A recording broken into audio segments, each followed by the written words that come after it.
Think about it. Every hiring decision is a choice that can make or break a team, a culture, and even an entire company. So how do we make the right choice?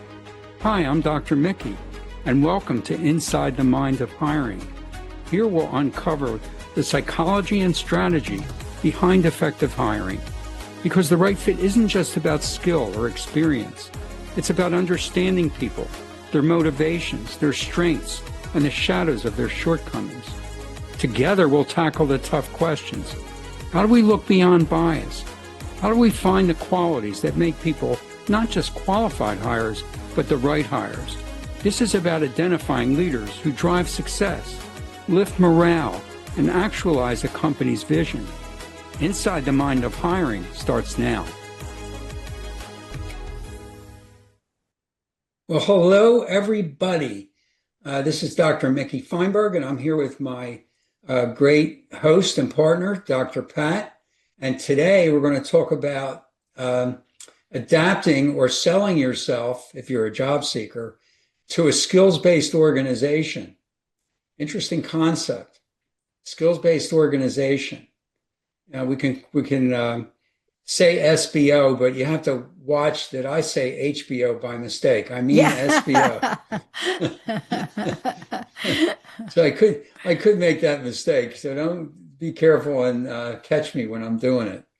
But anyway, so it's for SBOs as well, because I want SBOs to be on their game when it comes to selecting longstanding candidates and successful contributory candidates to their organization, just like job seekers being able to promote themselves effectively to companies that have that kind of system.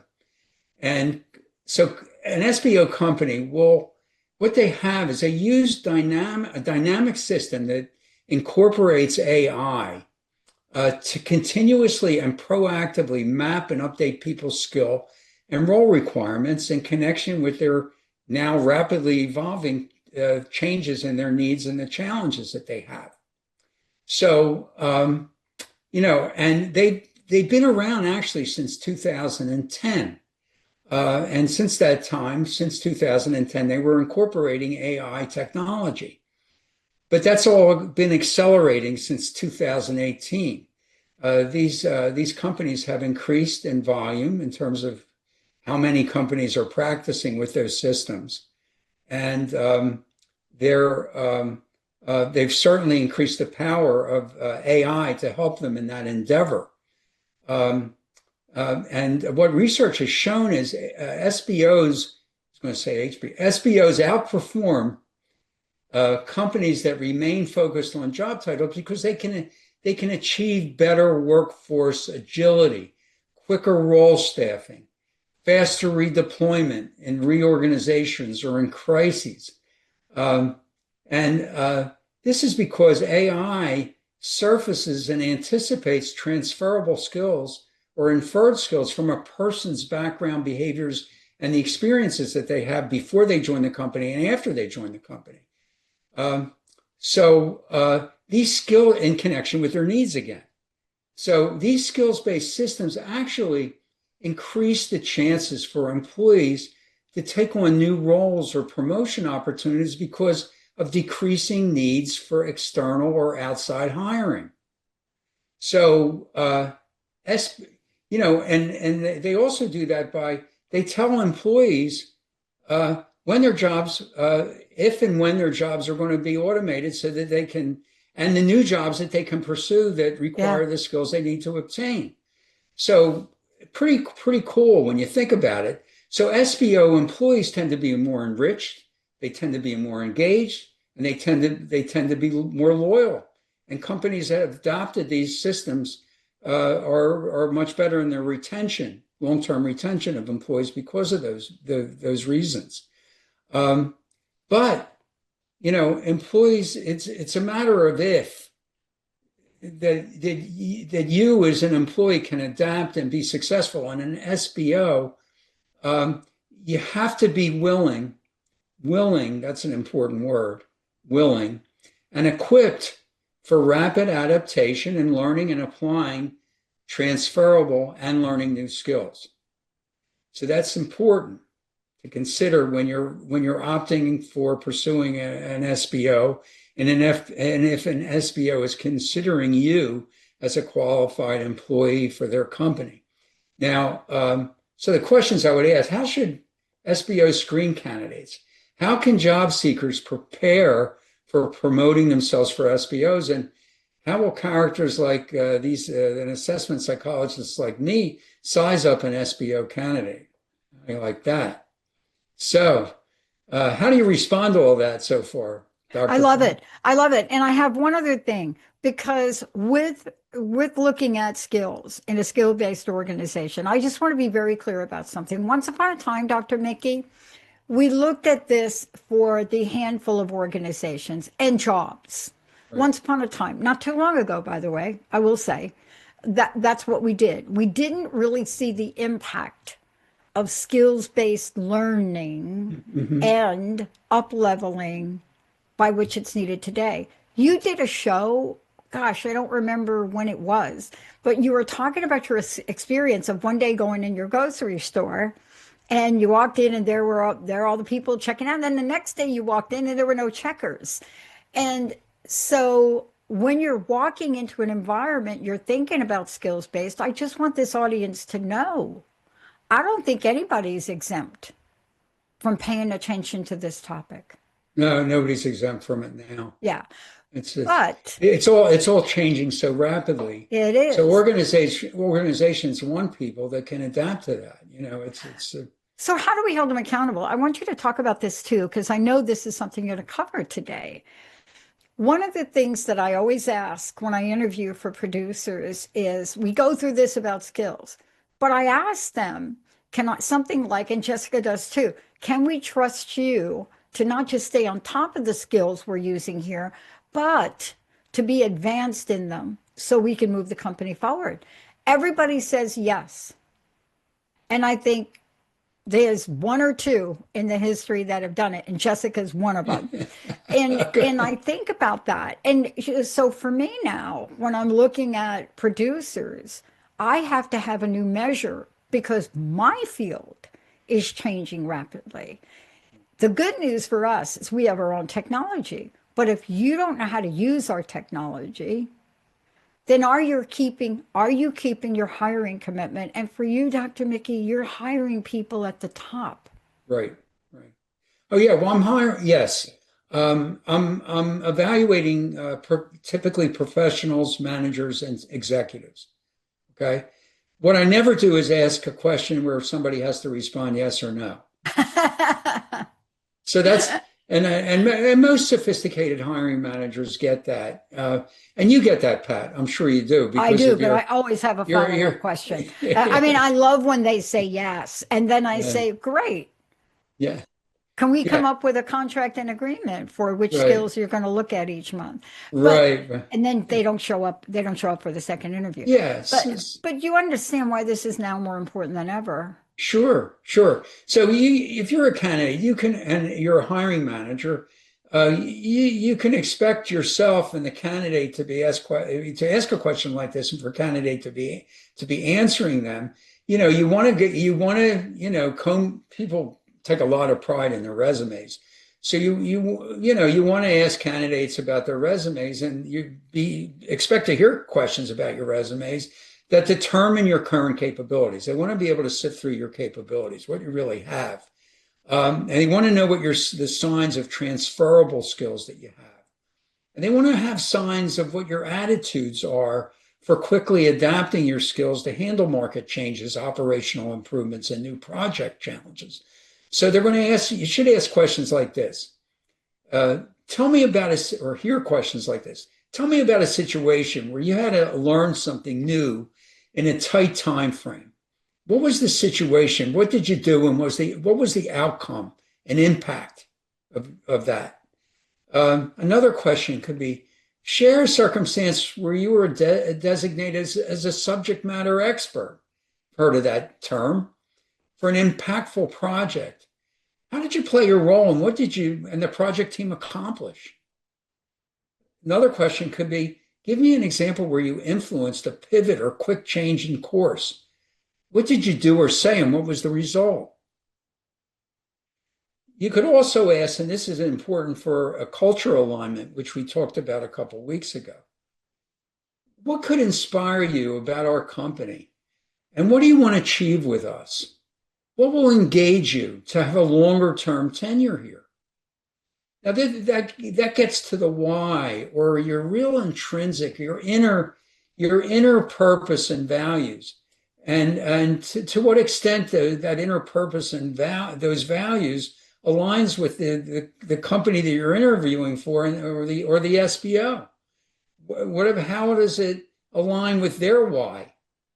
So you can get a sense of culture that way. And one of the things that I didn't do is I didn't tell you some of the companies that have adopted the SBO systems. The SBO systems. They tend to be larger.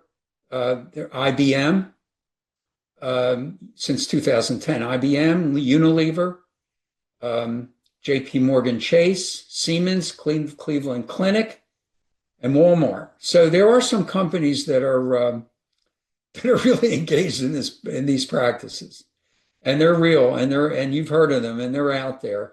And I'm sure there's moderate-sized companies as well, and even some small companies that are adapting these systems right now at the present time. So I want to get back to the why, because I want to segue into what I'm looking for as an assessment or business psychologist. But first, before I do that, Pat, what do you think about those questions, those kinds of more open-ended questions that I know you ask after you ask the yes or no questions? Yeah. Without them, Dr. Mickey, what do you have? You don't know. You don't. Not only do you not know, is unless you're the final decision maker, you don't even have enough to have a dialogue with your hiring team. I mean, my gosh, come on. The second part is the kinds of questions we now have to ask have to be deeper. They have to be more complicated questions. And you're gonna love this. I know you're gonna share a story about the weather company, but I have a friend that's in the news, right? Right. And they were telling me that they had to change their job description, and one of the things in one of their top people, right? News people, and they had to change it to say you must have an ability to detect what is real footage and what is AI. Mm-hmm. And my friend was like, "What? Who knows that?" Oh my Knowing goodness! me, it's like, who really? knows that? Yeah, and it's like, and I said to him, well, clearly, I'm going to call him Joe. You need to create that job, because nobody that you have on your team over there, you weren't hired for that. Right. But this is what we're talking about now. Yeah. And if you're in the public, the bar is now raised. Right. It is raised. Right. You cannot recover from a bad weather report. I'm sorry, Dr. Mickey. Well, the only way you can cover not in New Jersey. You can in Washington State, but here it's different. The only way you can recover, Dr. Pat, is if the weather was actually better than you predicted, a little better than or a lot better than you predicted it was going to be, especially if it was a potential disaster. But anyway, now that you're saying that, I just interviewed and assessed a candidate for a program executive role for the weather company that I've talked about before, that provides weather data and forecasts, for various important reasons. So the program that this candidate is responsible for is providing accurate and timely forecasts for organizations that are really important for them to protect their property, their operations, and the lives of their people and customers in some cases.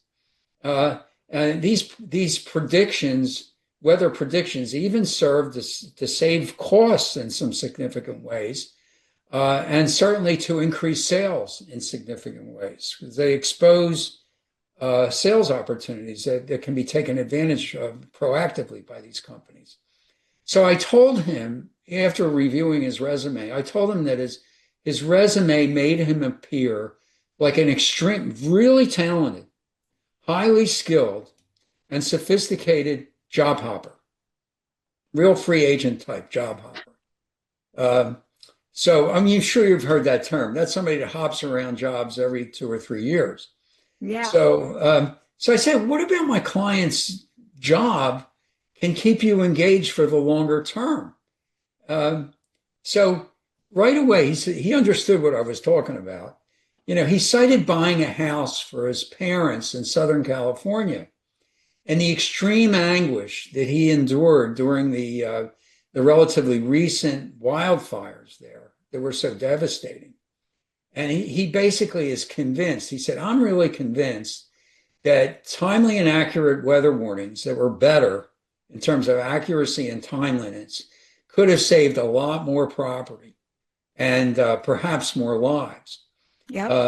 And there's some evidence that maybe a few dozen lives were lost, but in actuality, there were several hundred lives that were lost for indirect reasons related to this horrible event. And he was kind of I don't know if I said this, but he was on the verge of tears, Oh, talking about what the improvement would have meant to him personally, and how he could have managed that situation and helped his parents in doing so. So he vowed to me, one day I'm going to engineer the perfect weather warning forecast, the perfect weather warning forecast. And he said that purpose is going to keep me engaged with this company for the foreseeable future. So I still have some doubts about this guy based on past behavior. But what he said to me really kind of, it was moving to me. And it really kind of emphasized the why that was important to him and why this could sustain his service to this company for the longer term, and made me feel a little bit more comfortable. but let's talk about that for a minute, because that's why you are the person that does the evaluation, as I would. See, when I hear something like that, there's a psychological impact that explains why somebody would job hunt or job hop, Right, because people are not fulfilled. When you have somebody that has a personal why to something, right, and we see this over and over and over again, they become as loyal as your 13-year-old dog. They right. really do. And there's a reason for it. And so sometimes as job hirers, we have to evaluate that. You know, Really should. we do. And based on talking to you about this, I've changed the way I'm going to interview for two positions in the company. One is our sales position. Because if they don't have the why, and they call themselves, in sales, they call themselves closers, Hmm. it's not enough anymore, No. right? It's But it's it's it's yeah, yeah. I know what you're gonna. I think I know what you're gonna say because I know what I'm gonna say, but I want to hear what you're gonna yeah, say. why don't you say it? Because this changes the landscape of what you do. It Right. really does. And your job is tough now, tougher now than it's ever been. The good news for the public listening to this, Dr. Mickey has a heart and compassion, and you're able to look at that why and Right. understand the importance of it. But the fear is that people that are out there doing what you're doing, and especially not what you're doing, you're not a recruiter. Recruiters are losing sight of this. They're just going by the quantitative. Right. And I don't think we can do that anymore, because when you're talking about SBO, when you're talking about skills levels, you have to Right. ask, Dr. Mickey, you and I showed you a study the other day. The average years a skill lasts now in this world of careers is 2.5. The life cycle of a Life skill. cycle of a skill. Yeah. Yeah. Yeah, really So cool. if Interesting. if if we're into a year and a half later and I don't see you doing anything to really stay on the top of the industry, what does it say? So you, Dr. Mickey, and what you do, I'm you're the sorry. one. I'm afraid of this question. You no, but what you're doing is you're using a skill that most people in your position don't have. They don't look at the qualitative. And I'm sorry, if we're not going to look at both in the world, we're going to have psychological contracts that get broken, Right, obligations that don't get met because people don't have the passion to do what they say they're going to do. There's my last thing I'm going to right, say right, today. right. Well, if you have that purpose, you talked about sales, you don't have to close as much because people are going to want to buy. Exactly. Boom. Come Yeah, on over boom. here and do this for me. Come on. Yeah, Yeah, come on exactly. over here and interview some of these people for me. No, and here's Dr. Mickey, and Jessica's listening to this, so I'm going to blame you. I went through the list in Indeed, and I looked at people differently. Mhm. I really did. Even if they had only two of the like matching skill thingies, Right, I right, looked at some of the jobs they had. right. And one of the people was like a lifeguard. Now, we would never look at somebody that's a lifeguard, but something caught my attention. So, can you talk about the ups and downs of skill-based organization hiring and what you, Dr. Mickey, are incorporated in what you do? Well, I'm definitely looking for the why. That's for sure. I don't want to leave that because I think it's important. But I think I and they have to the hiring managers have to frame questions that they're really understanding the quality of people, not just the quantity stuff, as you say. And like I said last week, in this kind of environment, we're really looking for people for all seasons, both in terms of their technical and organizational skills and for their people skills combined. Looking for both, particularly the soft skills that are so hard, that are the social skills. Um, so we're looking for people for all seasons.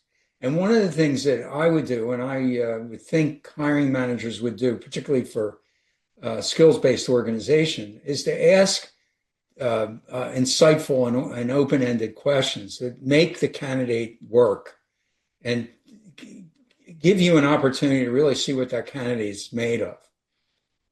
I think those kinds of questions are really important. So I would expect you as an SBO or any company and the candidates to ask and candidates to expect questions of that nature and prepare themselves for those kinds of questions. Um, and my interviews certainly include that questions of that nature. I would also, one of the things that I also do is ask, and we did that on one of our shows, Dr. Pat, I ask intellectual questions in three key areas: pragmatics, conceptual, and mathematics. And I expect and then candidates they have to respond in kind, orally to me. So I expect their answers to be competitive against the general population standards and management standards or professional standards. And I expect them to deliver their answers with confidence and with minimum needs for me to coach them. Because according to the rules of the test that I give, I can coach, but I don't want to do it excessively. Okay. I want candidates to be able to stand up to a little bit of a stiff breeze here. So I expect them to come across as knowledgeable, but also as confident and without a lot of needs for support, because that doesn't exist as much today. Okay.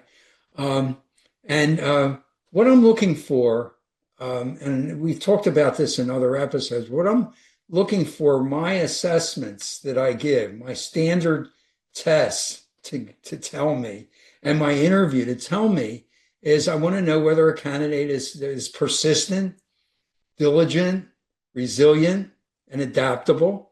I want to know if they can respond to an interruption without getting bent out of shape, especially if they have to change course to meet the need of their companies.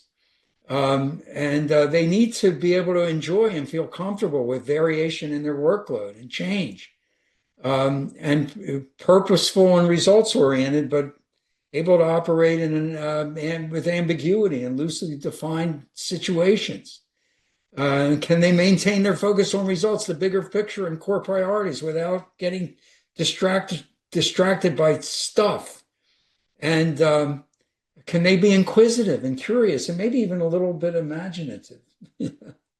So I'm looking for that. And on the people side, and again, I use formal testing and interviewing. And by the way, the formal tests are more reliable than the interviewing. But I do look for empathy in this kind of work environment or career environment. I want people to understand and adjust to people's feelings and reactions, and to be able to say that they understand or acknowledge them without being, with being positive and not judgmental. Can you be, sufficiently assertive, more tolerant than critical, likable, but willing to navigate conflict? Sound, and I want sound integrity. We talked about that last week. We did. People that do what they say they're going to do, and people that, once they agree to follow direction, they do it in a reliable way, in an effective way, and can acknowledge, be honest, particularly about their mistakes and what they learn from them.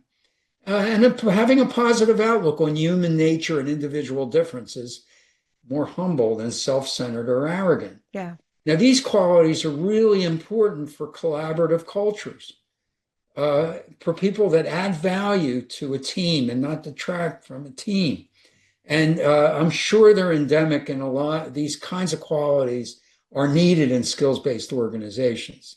It's not just the skills, it's these qualities that make people really effective in companies and enable people to win rather than lose in companies of this nature. Yeah. So, Dr. Mickey, I want to make sure, thank you for today. It really shows the important how, one, you're staying on the edge of your own skill-based learning in hiring these people. So thank you for that. How do people find out about you, Dr. Mickey? How do they get a hold of you? Oh, how do they find out about me? Yeah, you. www.deltaconsultants.com.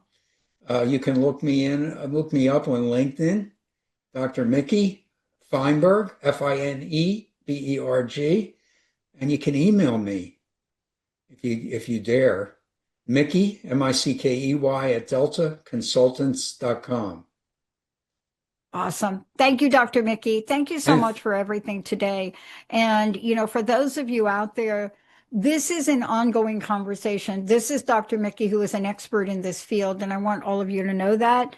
Stay tuned next time Dr. Mickey and I are together, because we're going to continue the conversation, because the world of employment and hiring is changing as we speak. And I'm not kidding. For those of you out there that are going on interviews, if you don't know what AI stands for or are not aware of how the company that's hiring you is using it, please do your homework. Please get out there. Please look, do your own research so you can show up as the best candidate for the job. Thank you, Dr. Mickey. You got it. Thank you all. We'll see you next time. You have been listening to Inside the Mind of Hiring with me, Dr. Mickey Feinberg. Tune in the first and third Tuesday at 11 on Transformation Talk Radio to discover the psychology of making successful hiring decisions. In each episode, hiring managers and HR pros will learn how to leverage assessments and other key screening sources and avoid common pitfalls. Job seekers will gain insight into successfully presenting themselves.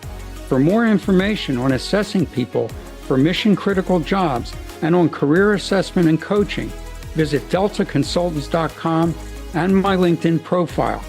If you'd like to write me personally, it's Mickey, Mickey, at deltaconsultants.com.